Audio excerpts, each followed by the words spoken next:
Oi, gente. E voltamos então para a continuação daquele episódio que a gente ficou ainda com sede de um pouquinho mais.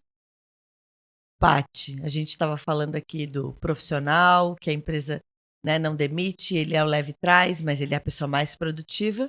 Isso a gente está falando de assédio, o ambiente com assédio traz violência, traz burnout, traz ansiedade. É um ambiente que com certeza não tem felicidade. Absenteísmo. É um ambiente que as pessoas às vezes não saem porque elas não Precisam. podem, precisam do trabalho, e aí elas vêm com as desculpas. Hoje eu não posso, hoje eu acordei com dor de cabeça, hoje eu vou botar um atestado, hoje e todo dia eu vou tendo uma desculpa. Como que a gente toma essa decisão ali, né, olhando para o direito do trabalho? O que a empresa pode fazer para tomar cuidado? Porque tudo isso pode virar uma ação, tudo isso pode virar problemas dentro da própria empresa que não precisa nem virar uma ação. Ele vira outros problemas que começam a ficar difícil de contornar. Porque eu começo a ter dificuldade de ter processo, eu começo a ter dificuldade de fidelizar uma equipe, eu não chego no objetivo que eu quero. E lembra que vai ter um cliente lá na ponta recebendo Recebendo tudo tudo isso, isso. né? Exatamente. Como que a gente consegue materializar isso do direito do trabalho, né, do dia a dia, falando de felicidade? É banho de chuveiro, começa de cima para baixo, começam com os gestores. O departamento de RH da sua empresa, ele vai te dar todo o suporte que precisa, e o de marketing, com endomarketing também. Mas é banho de chuveiro, é de cima para baixo. É aquele olhar mais cuidadoso, mais carinhoso. É fazer com que as pessoas realmente se conheçam. Quando a gente fala de empatia, muitas vezes, a pessoa vai me colocar no lugar do outro. Você não vai conseguir, porque a tua cultura é diferente, o teu jeito é diferente, a tua necessidade é outra. Mas na comunicação não violenta eles falam muito sobre isso, né? Que é, qual é a dor que está ali presente? Qual é a necessidade? Sinceramente, todas as empresas deveriam ter o famoso selo que vai ter agora de saúde mental. E o que é o selo de saúde mental? Quais são as ações que você provoca de saúde mental dentro da sua empresa? Primeira coisa, traga palestras sobre o que é assédio moral. Porque muitas pessoas pensam que assédio moral é só o chefe para o subordinado, mas esquecem que pode ser o subordinado para o chefe ou para um colega de trabalho. E quem for o agredido, ele pode entrar, né, não só contra a empresa, mas direto contra o agressor. E isso tem que ser falado. Sabe? As pessoas têm que entender o cuidado que elas têm que ter no se relacionar com outras pessoas. Porque ali são vidas, são pais de família, mães que muitas vezes estão também sobrecarregadas e merecem ter um ambiente saudável, já que a maior parte do tempo é lá que ela vai estar. Temos que falar também sobre um outro assunto, aí eu vou puxar um pouco, né, a brasa para o meu peixinho, que é sobre gerenciamento da raiva. Porque é muito comum as pessoas me dizer, não, Patrícia, não precisa falar de gerenciamento da raiva aqui na minha empresa, que aqui ninguém tem raiva. Então, de duas uma, se ninguém tem raiva na tua empresa, ou você tem um monte de zumbi, ou você tem um monte de psicopata. Porque, meu amor, só psicopata e zumbi, quem já morreu, é que não tem emoção nenhuma. E o que é, na verdade, né, falar sobre isso? Como é que a gente... Porque um dos grandes problemas é a autorregulação. A gente não aprendeu no jardim de infância como se autorregular. E nós estamos expostos a ter raiva o tempo inteiro. E também não é assistindo só divertidamente que a gente aprende a se regular, né? Não, a gente já entende que todas as emoções são necessárias, que já é um passo. Mas como é que eu abraço essa minha vulnerabilidade? Como é que eu entendo o que está acontecendo no meu corpo e na minha mente quando eu estou saindo da casinha, quando eu estou ficando mais irritado? E como que isso, muitas vezes, por exemplo, se você é minha chefe, pode ser que eu não consiga falar para você o que eu gostaria de falar, mas ela é minha subordinada, então a gente faz dump. Dump é quando eu derrubo a emoção que é de uma pessoa para cima de outra. E aí vira aquela bola de neve também. E, obviamente, aí é falar sobre felicidade, porque existem elementos que eu vou do tal Ben Shahar, desse professor de Harvard maravilhoso, ele fala sobre o Spire. Cada elemento desse é o que garante a felicidade para uma pessoa. Olha, para ver como o assunto é sério e a gente acha que não tem ciência nisso, né? Exatamente. Então, assim, tu acha que o primeiro caminho, o primeiro passo é a informação. É levar a informação para dentro da empresa. Leve a informação para dentro da empresa e coloque pessoas ouvindo. Por exemplo, a Google, né? Eles têm ali uma preocupação muito forte com saúde mental. A DHL, ela tem hoje, na Europa já está tendo bastante, que é o CHO, que é o chefe de happiness, de felicidade no ambiente de trabalho. A gente tem o CEO e tem agora o CHO também. E é realmente cargos que não estão juntos, mas não está na mesma linha de um RH, mas que estão preocupados realmente com o bem-estar. Então começa com significado e propósito, que é o SPIRE. Físico, como é que estão as pessoas na sua empresa? Elas estão dentro do peso certo? Porque se não está no peso certo, pode ter ali outros problemas que está gerando. Não comem direito. Como é que está o lanche da sua empresa? O almoço que é oferecido, se a tua empresa tem restaurante lá dentro? Está realmente se importando com a qualidade do que as pessoas estão comendo e com o tempo? Porque quantas vezes, quando tem refeitório, eu vejo que as pessoas descem correndo, comem e voltam a trabalhar. E não dão aquele tempo de descanso. Quando a gente falou do estresse no outro episódio, o problema não é o estresse, é como você encara o estresse. Se eu falar para um grupo, o estresse é bom, faz parte da vida, e para o outro eu falar, é uma droga mesmo, isso aqui é uma naba, e colocá-los de novo numa sensação de estresse e tirar exame de sangue deles, a turma que entendeu que o estresse faz parte da vida, o cortisol continua baixo. Agora, para aquela pessoa que eu falei que o estresse realmente é um problema, o cortisol fica muito alto.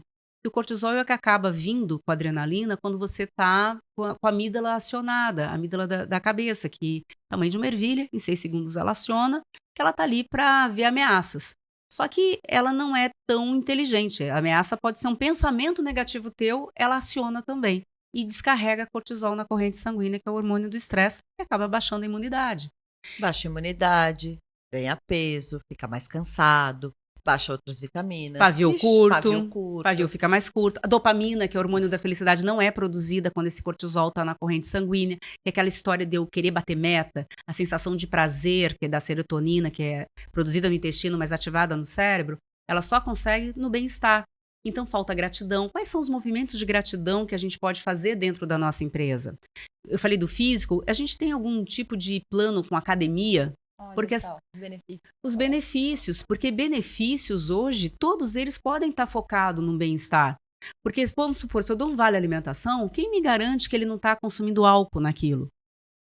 Ou alimentos gordurosos, né? E quanto que a gente realmente está ensinando e fazendo com que ele saiba se alimentar bem, inclusive dentro de casa? A gente falou de benefícios num dos episódios aí, que, né, voltarem aí uns episódios, vocês vão assistir a gente falando desses benefícios diversos.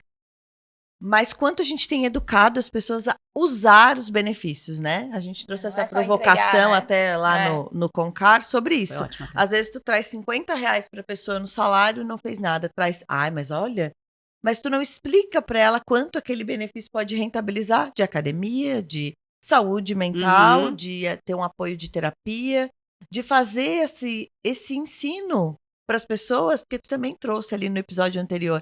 A gente é um país que as pessoas não foram ensinadas a trabalhar com dinheiro. Então, elas não têm noção de quanto custam algumas coisas, ou elas acham que é muito inatingível para elas, e elas nem pautam isso na proposta delas de orçamento. O intelectual é o outro. As pessoas que continuam estudando, que querem se desenvolver intelectualmente, tem pesquisas que mostram que são mais felizes. Então, parar de estudar... Mas por que parar de estudar é um problema? Porque você acaba... burro, porque tem coisas, é bem isso mesmo a palavra, porque o teu mundo fica menor. As decisões ficam pautadas na indecisão e nos medos. Então, o que a empresa pode fazer para realmente promover a intelectualidade da sua turma? Quantas vezes eu vejo, principalmente em cursos online, eu estou dando aula online e de repente tem uma sombra atrás, parece um encosto, eu falo, meu filho, quem é que está atrás de ti, né? Encosto? Não, é meu chefe. Então o chefe manda a criatura para um curso e fica o tempo inteiro batendo no ombro, chamando para fazer alguma coisa. Né? E quando a gente é multitarefa, segundo John Medina, a gente perde 10% do nosso QI, da nossa capacidade mental. E isso vai dando burnout. Os relacionamentos é a base da felicidade. Por isso, investir nas pessoas se conhecerem mais, em fazer eventos realmente de team building, sair muitas vezes com a equipe para um parque de diversões, fazer uma viagem junto.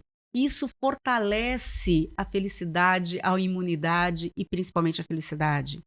E o último, que é o E, são as emoções positivas. Olha o que aconteceu num banco multinacional recentemente. Ele avisou um departamento, uma chefe, ela disse assim, olha, veio uma mensagem lá de fora dizendo que vão reduzir o nosso pessoal. Então alguém daqui, metade acho que vai ser mandado embora. E nós vamos saber disso daqui 2 semanas. Você já imaginou essas 2 semanas, como é que essa equipe ficou? Os melhores já colocaram currículo na rua. Sim. A primeira pessoa que fosse oferecido um outro emprego iria. Nem sabia se ele ia embora, Mas iria. Então você acaba gerando descomprometimento, né? Um medo danado e, obviamente, a saúde mental de toda aquela equipe fica completamente comprometida por causa de um líder que não soube segurar a língua dentro da boca. Porque você pode ter informações estratégicas, mas tem que saber o momento certo de soltar, porque nem todo mundo está preparado para aquilo ou para viver nesse terrorismo. E emoções positivas é você não negar a realidade. Até o tal Ben-Shahar ele chama de otimalista. Pessoas que são otimistas com o pé na realidade. Não é negar a realidade. Mas é saber que existe possibilidades, que existe oportunidade, que o mundo já está muito melhor do que era no passado. E quando você acredita nisso, você ganha força e energia para lutar. E Nietzsche dizia que quando você tem uma meta, você supera quase qualquer como. Então, quando você vê um obstáculo, ele não é mais um obstáculo, ele passa a ser um desafio. E se é um desafio, volta para o intelectual. E isso vai te dando dopamina e a gente vai gerando pessoas muito mais produtivas, muito mais felizes e com maior rentabilidade e lucratividade para a empresa. E assim, né? Parece que quando a gente fala isso de pessoas mais felizes, mais lucrativas, mais rentáveis, parece que a gente está falando de um negócio, de um. Não a satisfação que isso traz para a própria pessoa.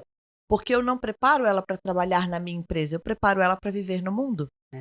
Então, ela é muito melhor na casa dela, ela é muito mais rentável, muito mais produtiva na casa, nos ambientes onde ela está. Ela é muito mais positiva para falar outras coisas. E se ela vai da minha empresa, ela vai ser assim em outros lugares. Isso. Então, às vezes as pessoas falam isso como se a gente quisesse aprisionar as pessoas. E não é isso que a gente quer dizer. É corrente do bem. A gente quer falar de corrente do bem. Eu te ajudo a ser melhor para que você seja melhor no mundo em que você vive. Porque esse mundo meu vai ser melhor também, né? Exato. E tudo que a gente falou aqui bate no que todo episódio a gente volta nisso. É na cultura da empresa, né? A gente tenta sair de falar de cultura, disso, mas não tem como. Mas volta e é tudo na cultura da empresa. Quando a alta gestão entende a importância disso e que todas essas medidas para melhora dos seus colaboradores, da saúde mental e etc., que isso, os benefícios que isso podem trazer, que isso não é um gasto, mas sim um investimento, isso tem um impacto extremamente positivo financeiramente, que é o que no fim todo mundo quer ganhar dinheiro, né? Isso traz um impacto financeiro altíssimo. Para todo mundo, né? É uma cadeia, porque a empresa consegue faturar mais, ela vai pagar consegue melhor. Faturar mais, começa a gastar menos, começa a ter mais criatividade e inovação, né? Inclusive em outros produtos, em soluções de problemas que já vinham acontecendo. E eu tenho um cliente fazendo uma jornada do cliente, uma experiência do cliente melhor também. Exatamente. Então, por isso que a lucratividade acaba vindo, né? Paty, para a gente finalizar, as tuas considerações finais aí, o que você quer deixar para a gente de importante para que as pessoas reflitam? Felicidade não é modismo. Ela veio para ficar. Ela é questão de investimento para ter rentabilidade. Eu gostaria de terminar com histórias de Pequeno Príncipe. O Pequeno Príncipe, ele tinha uma rosa e ele dizia que aquela rosa dele era muito especial. Até que a raposa ensinou que não era aquela rosa que era especial, mas o tempo que ele se dedicou àquela rosa é que fazia com que ela fosse tão especial. Isso fala sobre propósito, significado e o quanto tempo a gente leva cuidando das coisas que realmente a gente gosta. Diz que o essencial é invisível aos olhos. E muitas vezes a felicidade fica difícil no primeiro momento você saber quanto que isso está te trazendo de rentabilidade. Porque muitas das coisas dela são invisíveis aos olhos. E para a gente terminar, o Pequeno Príncipe, quando ele saiu do planeta dele, ele vindo para o planeta Terra, ele passou por 6 planetas e cada um deu uma lição para ele. O primeiro planeta que ele passou era um planeta que tinha um rei. E o rei ficou maravilhado. Afinal de contas, eu tenho um súdito. Então, a gente vê muitas vezes na empresa a pessoa que quer um cargo alto, que quer, na verdade, mandar. Manda quem pode, obedece quem tem juízo. E isso não traz fidelização, não traz um ambiente acolhedor. Mas o rei ensinou outra coisa para ele. Cobre das pessoas o que as pessoas têm para dar. Então, se a pessoa tiver mais competência para dar, cobre. Né? Cobre dela que ela desenvolva a melhor versão dela mesma. Agora, não cobre alguém que não tem aquilo para dar. Não vai tirar leite em pedra. O segundo, ele encontrou um bêbado. E ele falou, mas por que você bebe? Eu bebo porque eu tenho vergonha. Vergonha de quê? Vergonha porque eu bebo, de tanto que eu bebo. Quantas vezes a gente está em looping, justificando os nossos maus hábitos, ao invés de parar e falar, isso não me serve mais. E é muito fácil a gente cair no papel da vítima. E a vítima não faz você ir à frente. A gente chuta cachorro morto. Então, muito cuidado com a barreira do vitimismo. Ele encontrou um outro senhor num outro planeta que tinha uma luminária. Ele acendia e apagava a luminária e fazia bom dia, boa noite, bom dia, boa noite. Falou que tédio, ele dizia. Ele não sabia por que era tão importante apagar ou acender aquela luminária. Tem que saber qual é o propósito daquele teu trabalho. Por que você está lá? O que você morreria? Pelo que você morreria?